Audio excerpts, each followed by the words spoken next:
Hi, Chem team. This is it. This is the end. We are in Unit 9. We're skipping ahead a little bit. Stoichiometry. So this is our final content. And as I've kind of promised for a while now, you know everything. So stoichiometry isn't going to be anything new. Okay, we're not learning anything new.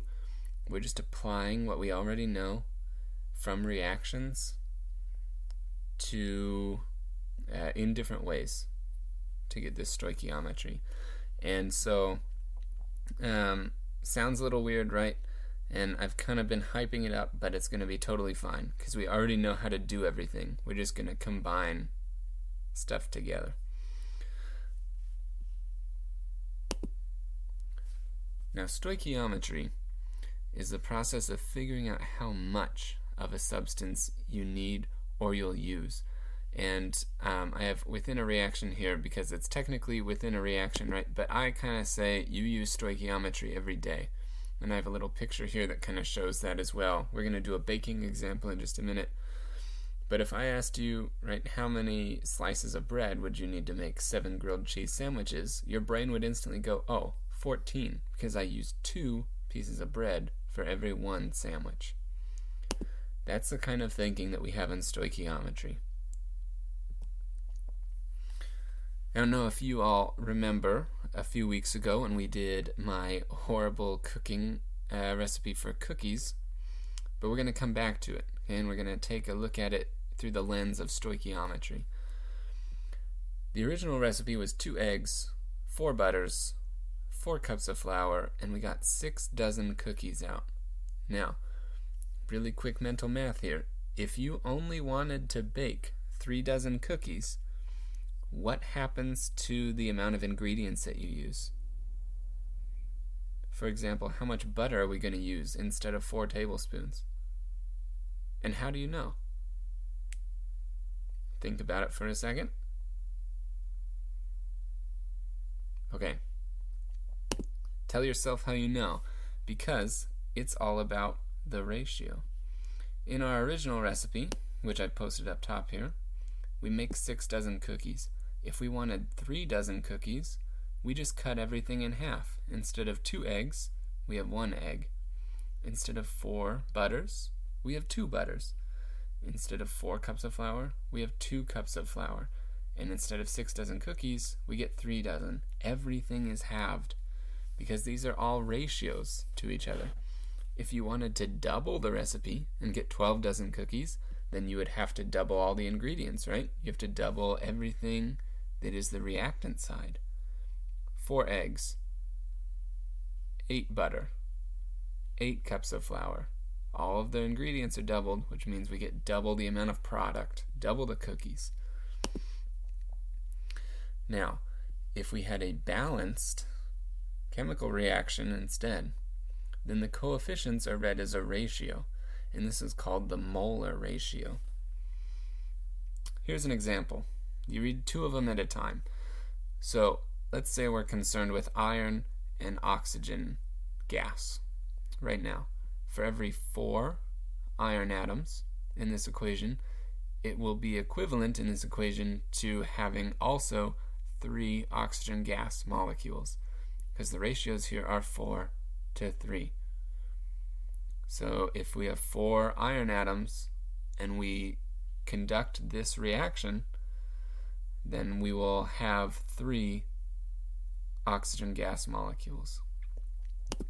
Now it's called the molar ratio because we can bring it up to scale.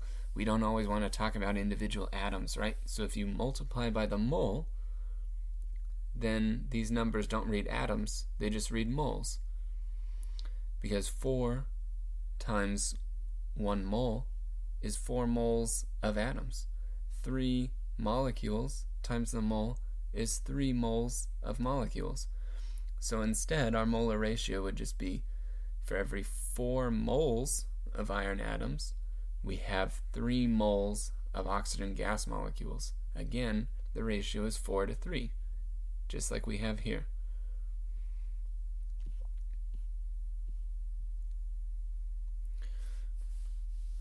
So we're going to try this.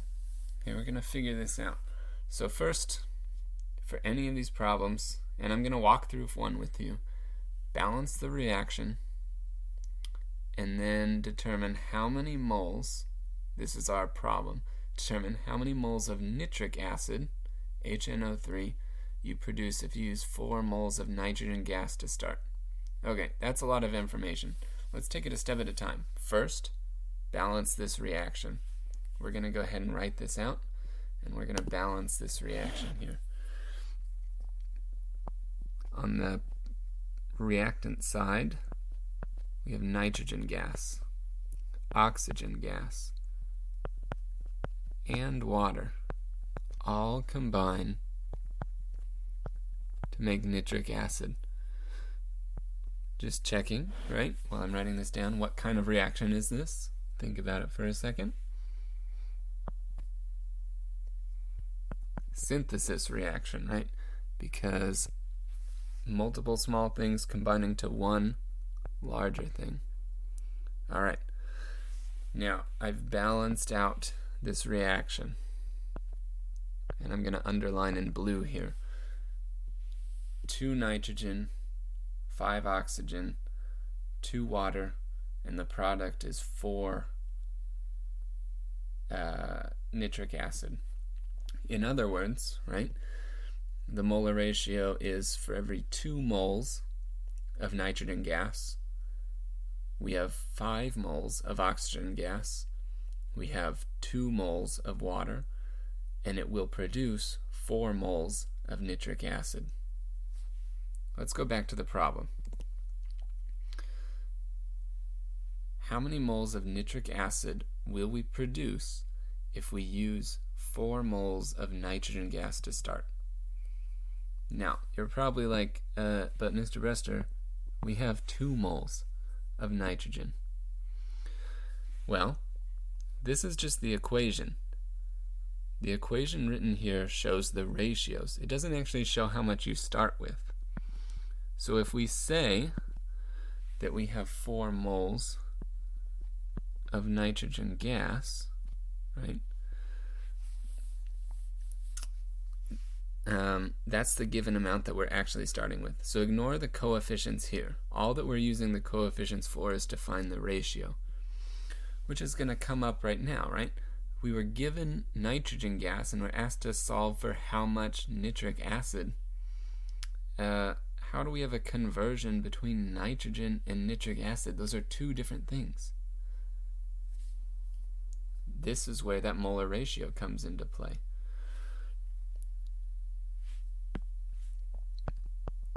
Remember, according to our equation here, for every 2 moles of N2,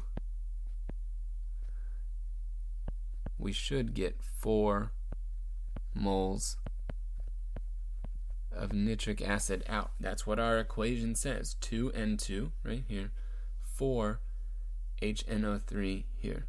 Every 2 moles of N2 that we put in, we get 4 moles of HNO3 out. So some of you can probably already see if we have 4 moles of N2, double this, we should probably get double this, right? But let's check through with math. What do we divide by here? Oops, I need a number, don't I? 2 moles of N2. Why am I dividing by moles of N2? Because we need moles of N2 to cancel out, right? This is another unit conversion.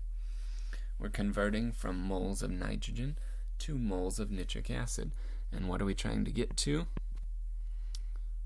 We're trying to solve for nitric acid.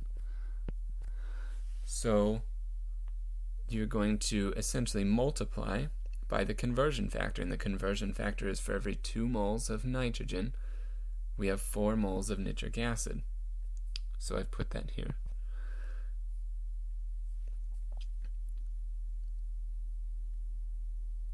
This means that we will have 4 divided by 2 times 4. That gives us 8 moles of nitric acid, which makes sense again, right? 4 times our ratio here, it's double our ratio. So if we double the ratio 2 moles N2, 4 moles HNO3, we should have 4 moles N2, 8 moles HNO3, which is what we got. The tricky part here, I'm going to circle in red. This. Make sure that your units cancel out. If you flip this, okay, and you put the wrong chemicals on the wrong side, right? What goes on top versus what goes on bottom, it won't work. You need to cancel out your units. If you're working with nitrogen first, like I did, you have to divide nitrogen. Or if we had oxygen first, then you would need to divide by oxygen. Okay, make sure your units cancel. I can't stress that enough. So there are other problems on this. I'm going to put individual videos that explain each of those. Okay, what's going to happen is we just did this with moles. We're going to go and use your other Unit 8 skills, and we're going to start including, instead of moles, we're going to start including mass. So I'm going to have you solve for mass, right, in this equation, which is just a mole conversion, going from moles to grams. You've done that before. You can do it again here. So we're essentially combining balancing reactions, types of reactions, and mole conversions all together.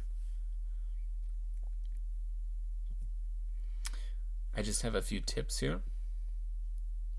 So always make sure that the reaction is balanced first before you do anything else.